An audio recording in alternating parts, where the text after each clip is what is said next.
न्यायियों की पुस्तक पहला अध्याय। कुल वचन 36। यहूदा और शिमोन गोत्रों द्वारा अदोनी बेजेक का बंदी बनाया जाना।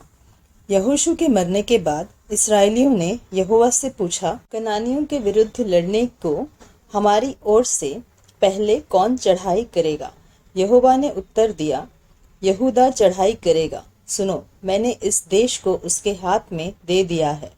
तब यहूदा ने अपने भाई शिमोन से कहा, मेरे संग मेरे भाग में आ कि हम कनानियों से लड़े, और मैं भी तेरे भाग में जाऊंगा। अतः शिमोन उसके संग चला और यहूदा ने चढ़ाई की, और यहोवा ने कनानियों और परिज्जियों को उसके हाथ में कर दिया। तब उन्होंने बेजेक में उनमें से 10,000 पुरुष मार डाले, और बेजेक में अदोनी बेजेक को पाकर वे उससे लड़े और कनानियों और परिज्जियों को मार डाला। परंतु अदोनी बेजेक भागा। तब उन्होंने उसका पीछा करके उसे पकड़ लिया और उसके हाथ पांव के अंगूठे काट डाले। तब अदोनी बेजेक ने कहा, हाथ पांव के अंगूठे काटे हुए 70 राजा मेरी मेज के नीचे टुकड़े बीनते थे। जैसा मैंने किया था वैसा ही बदला परमेश्वर ने मुझे दिया है। तब वे उसे यरूशलेम को ले गए और वहां वह मर गया। यहूदा गोत्र की यरूशलेम और हेब्रोन पर विजय। तब यहूदियों ने यरूशलेम से लड़कर उसे ले लिया और तलवार से उसके निवासियों को मार डाला और नगर को फूंक दिया। तब यहूदी पहाड़ी देश और दक्षिण देश और नीचे के देश में रहने वाले कनानियों से लड़ने को गए, और यहूदा ने उन कनानियों पर चढ़ाई की जो हेब्रोन में रहते थे। हेब्रोन का नाम पूर्व काल में किरियत अर्बा था, और उन्होंने शेशई, अहीमन और तलमै को मार डाला। ओलिएल द्वारा दबीर पर विजय। वहां से उसने जाकर दबीर के निवासियों पर चढ़ाई की। दबीर का नाम पूर्व काल में किरियत सेपेर था। तब कालेब ने कहा, जो किरियत सेपेर को मार कर ले ले, उससे मैं अपनी बेटी अक्सा का विवाह कर दूंगा।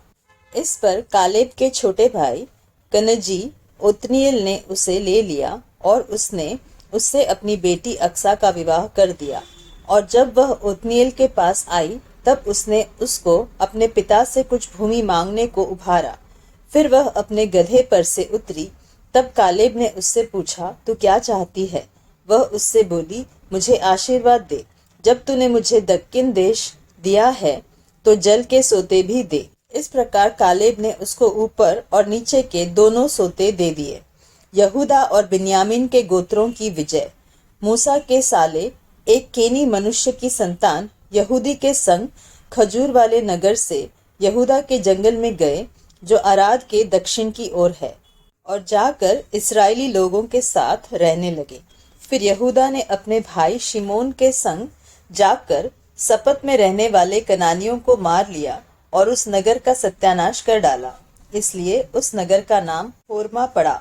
और यहूदा ने चारों ओर की भूमि समेत अज्जा, अश्कलोन और एक्रोन को ले लिया।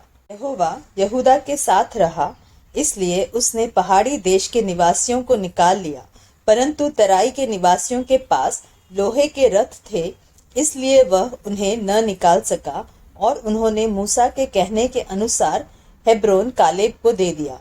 और उसने वहां से अनाक के तीनों पुत्रों को निकाल दिया, और यरूशलेम में रहने वाले यबूसियों को बिन्यामीनियों ने न निकाला। इसलिए यबूसी आज के दिन तक यरूशलेम में बिन्यामीनियों के संग रहते हैं। यूसुफ के घराने द्वारा बेतेल पर विजय। फिर यूसुफ के घराने ने बेतेल पर चढ़ाई की, और यहोवा उसके संग था। और यूसुफ के घराने ने बेतेल का भेद लेने को लोग भेजे, और उस नगर का नाम पूर्व काल में लूज था।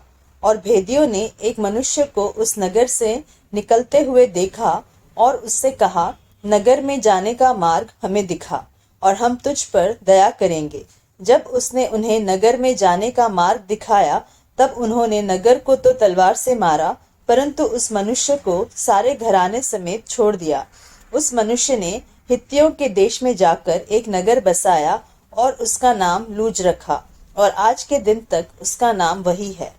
पूर्णतः न निकाले गए लोग। मनश्शे ने अपने अपने गांव समेत बेतशान, तानाक, दोर, इबलाम और मगिद्दो के निवासियों को न निकाला। इस प्रकार कनानी उस देश में बसे ही रहे, परंतु जब इस्राएली सामर्थ्य हुए तब उन्होंने कनानियों से बेगारी ली, परंतु उन्हें पूरी रीति से न निकाला। एप्रैम ने गेजेर में रहने वाले कनानियों को न निकाला, इसलिए कनानी गेजेर में उनके बीच में बसे रहे। जबूलून ने कित्रोन और नहलोल के निवासियों को न निकाला, इसलिए कनानी उनके बीच में बसे रहे और उनके वश में हो गए। आशेर ने अक्को, सीदोन, अहलाब, अकजीब, हेलबा, अपीक और रहोब के निवासियों को न निकाला, इसलिए आशेरी लोग देश के निवासी कनानियों के बीच में बस गए, क्योंकि उन्होंने उनको न निकाला था। नप्ताली ने बेतशेमेश और बेतनात के निवासियों को न निकाला, परंतु देश के निवासी कनानियों के बीच में बस गए, तो भी बेतशेमेश और बेतनात के लोग उनके वश में हो गए।